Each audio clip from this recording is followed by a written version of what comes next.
जय श्री कृष्णा। आज हम आपको बताएंगे कि यदि जातक की कुंडली में शुक्र ग्रह कमजोर हो तो ऐसी परिस्थिति में उसके सामने किस प्रकार की समस्याएं आती हैं और उन समस्याओं से निपटने के लिए या दूसरे शब्दों में शुक्र ग्रह को प्रबल बनाने के लिए, उसके दोष दूर करने के लिए जातक को क्या करना चाहिए, हम इस बिंदु पर विचार करें, इस विषय पर विचार करें। उसके पहले मैं आपसे यही चाहूँगा कि यदि आप मेरा चैनल किसी कारण से सब्सक्राइब नहीं कर पाए, आप सब्सक्राइब करें। और सबसे इम्पोर्टेंट बात यह है कि आप जो मैं आपको बता रहा हूँ उसे पूरा सुने।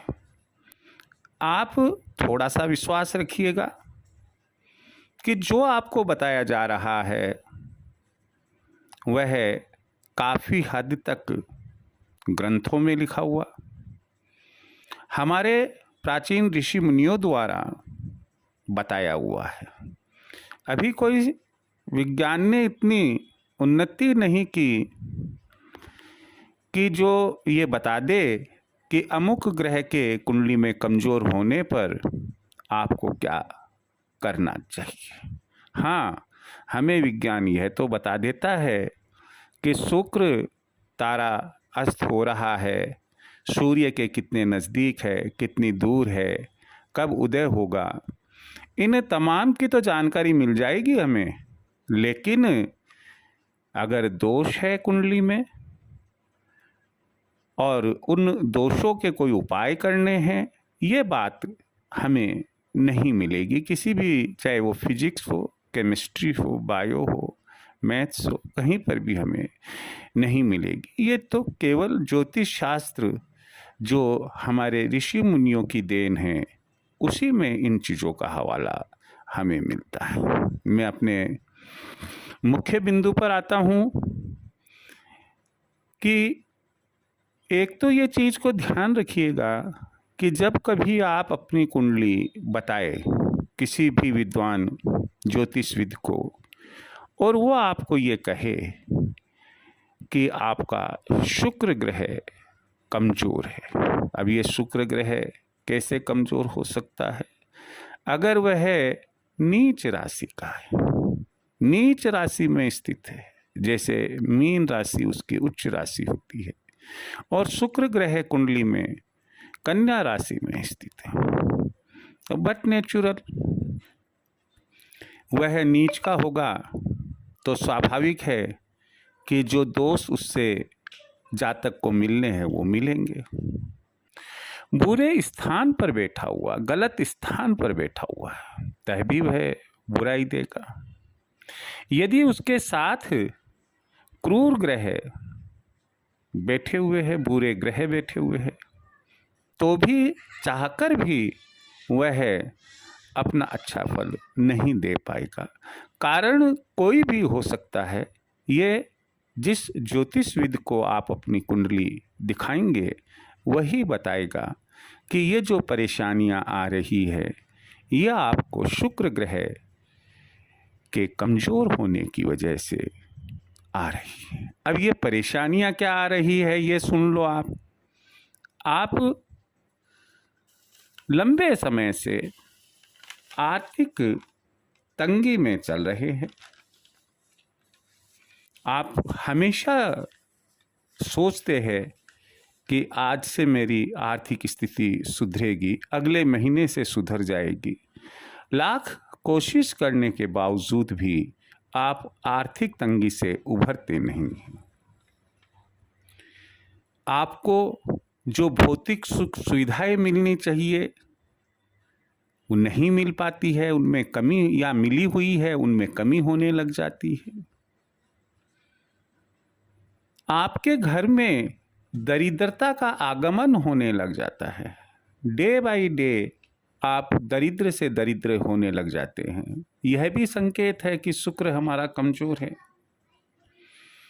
आपका जो व्यक्तित्व है, पर्सनालिटी है, वह चिंता की वजह से समझो, टेंस की वजह से समझो, आपकी जो पर्सनालिटी है वह थोड़ी अट्रैक्टिव ना होकर, आकर्षक ना होकर, वह थोड़ी डल हो जाती है। आपके व्यक्तित्व में जो एक आकर्षण होना चाहिए, वो आकर्षण बराबर बिगड़ता रहता है। तो आप मान कर चलना कि शुक्र ग्रह कहीं ना कहीं अपना असर दिखा रहा है। आपके दाम्पत्य जीवन में, वैवाहिक जीवन में यदि दुख आने लग जाते, सुख कम होने लग जाते, तो कहीं न कहीं शुक्र जो है वो अपना बुरा प्रभाव दिखा रहा है। ये कुछ बातें मैंने आपको एक संकेत के रूप में दी है कि अगर ऐसा होता है तो हमें, चाहे हम कुंडली किसी को दिखाए चाहे ना दिखाए, यह हमें मान कर चलना है कि कहीं न कहीं हमारा शुक्र कमज़ोर है। यही वजह है जिसकी वजह से हम इन परेशानियों का सामना कर रहे हैं। अब हुआ ये कि चलो ये तो परेशानियां बताई, परंतु क्या उसका कोई ज्योतिषीय उपाय है? निश्चित रूप से है, करना आपको ही पड़ेगा। अब इसमें ज्योतिषीय उपाय क्या हो सकता है कि एक तो आप प्रत्येक शुक्रवार को और प्रत्येक पूर्णिमा को, शुक्रवार और पूर्णिमा को एक मंत्र बोल रहा हूं मैं। इस मंत्र का जप पूरब मुखी होकर मां लक्ष्मी का चित्र अपने सम्मुख रखकर प्रातःकाल की बेला में आप बोले, ओ द्रां द्रीं द्रौं सह शुक्राय नमः। यह मंत्र है, मैं पुनः एक बार दोहरा देता हूँ। ओम द्रां द्रीं द्रौं सह शुक्राय नमः। तो ये मंत्र यदि आप बोलते हैं, कम से कम एक माला 108 मणियों की जरूर फेरे, इससे काफ़ी हद तक सुधार होने की संभावना लगती है। घर में अगला उपाय है, घर में साफ सफाई का पूरा ध्यान रखें। आप अपने भोजन में अधिक से अधिक सफ़ेद चीज, सफ़ेद वस्तु खाने की कोशिश करें, जैसे चावल है, खीर है, दही है, इन्हें खाएं। आप शुक्रवार को सफ़ेद वस्त्र और वस्तुओं का दान करें। और एक बात और ध्यान रखनी है कि शुक्रवार के दिन आप सफ़ेद ड्रेस ही पहने, चाहे उसमें सफ़ेद शर्ट ही क्यों ना हो। आप महिलाओं का सम्मान करें। अगला उपाय है, शुक्रवार का व्रत रखें। माँ लक्ष्मी का व्रत होगा। माँ लक्ष्मी का क्यों? क्योंकि शुक्र ग्रह की जो देवी है या देवता है वो श्री माँ लक्ष्मी है। आप प्रातः जब लंच लेते हैं उसमें सबसे पहले गौग्रास निकालें और भोजन उपरांत आप वह गौग्रास किसी गाय को दें। शाम के वक्त जब रसोई में भोजन पकाने का समय होता है, घर में आप इंस्ट्रक्शंस दे दें कि भोजन पकाने के ठीक पहले एक तो आग्नेय कोण को पूरा साफ रखें, चाहे वो भोजन पकाने के पहले की बात हो या बाद की बात हो। भोजन पकाने के ठीक पहले वो एक दीपक घी का आग्नेय कोण में लगाए। अगर वहाँ आप ऐसा पाते हैं कि गैस सिलेंडर वगैरह कुछ रखा हुआ है, थोड़ा सा हट कर लगा दे, पूरब की तरफ लगा दे, उसमें कोई दिक्कत नहीं है, लेकिन रसोई में ही लगाएं। साबूदाने की खीर खाए आप, मखाने की खीर में इलायची डालकर आप खाएं।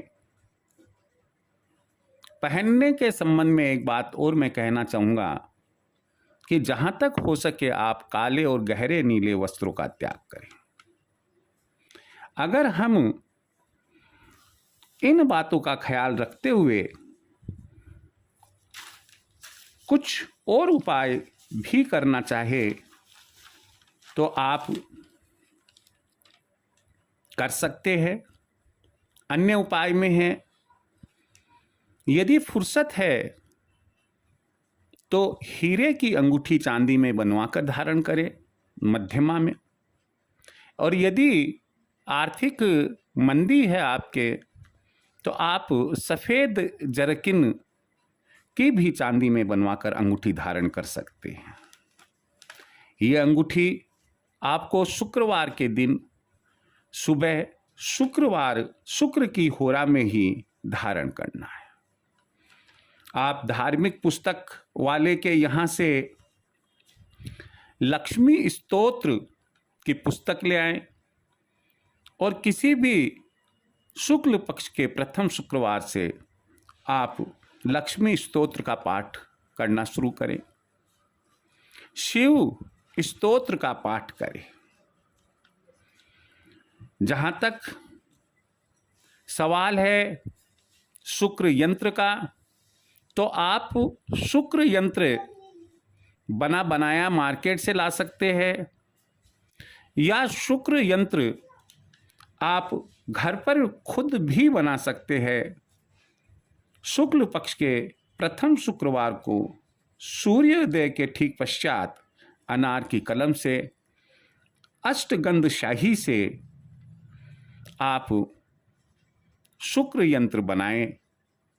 धूप दीप, सफ़ेद पुष्प, सफ़ेद मिठाई, अक्षत चावल आदि अवश्य चढ़ाएं। ये अगर हम उपाय करते हैं, या इनमें से कोई भी उपाय, क्योंकि ये तो मैं मान कर चलूँगा कि कोई भी व्यक्ति चाहे स्त्री हो या पुरुष हो सब उपाय नहीं कर सकता है। मैं एक व्यावहारिक व्यक्ति हूँ जो जिंदगी को बहुत नज़दीक से देखता है। उसको मालूम है कि डे टू डे लाइफ में क्या क्या समस्याएं एक गृहस्थ में आती हैं। मैं आपको यही कहूँगा कि जो उपाय आप सरलता से कर सकते हैं आप उन्हें कीजिए। माँ लक्ष्मी का चित्र अपने पूजा कक्ष में यदि नहीं है, लाइए और उनके चरण स्पर्श करके अगर आप यह भी कह देते हैं सच्चे हृदय से कि हे मातेश्वरी, मैं अज्ञानी हूँ, पूजा पाठ नहीं जानता हूँ, मैं हीरे की अंगूठी नहीं धारण कर सकता, काम की वजह से मैं व्रत उपवास नहीं रख सकता हूँ, मैं ये जो स्तोत्र है इनका अध्ययन नियमित नहीं कर सकता हूँ, मुझे माफ़ करना, लेकिन मेरी दरिद्रता हर लेना, मेरी जो आर्थिक तंगी है इसको हर लेना, और गुरु अपने शुक्र ग्रह है जो कमज़ोर है उनकी बुराइयों से मेरी रक्षा करना। ये प्रार्थना तो मैं समझता हूँ कि हम माँ लक्ष्मी से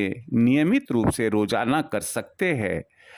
और तो और यदि घर पर आपको इतना टाइम भी नहीं मिलता है तो जब आप अपने कार्यस्थल पर जा रहे हैं या कार्यस्थल पर बैठे हुए हैं तब माँ लक्ष्मी का ध्यान करके उनको प्रार्थना करें। मुझे उम्मीद है कि जहाँ भक्त होता है वहाँ भगवान स्वतः आते हैं। हमारी भावना पवित्र होनी चाहिए। अगर हमारी भावना पवित्र है तो हमारे सारे संकट दूर होंगे। माँ लक्ष्मी आपके सारे संकट दूर करे, यही मैं उनसे प्रार्थना करूंगा। जय श्री कृष्ण।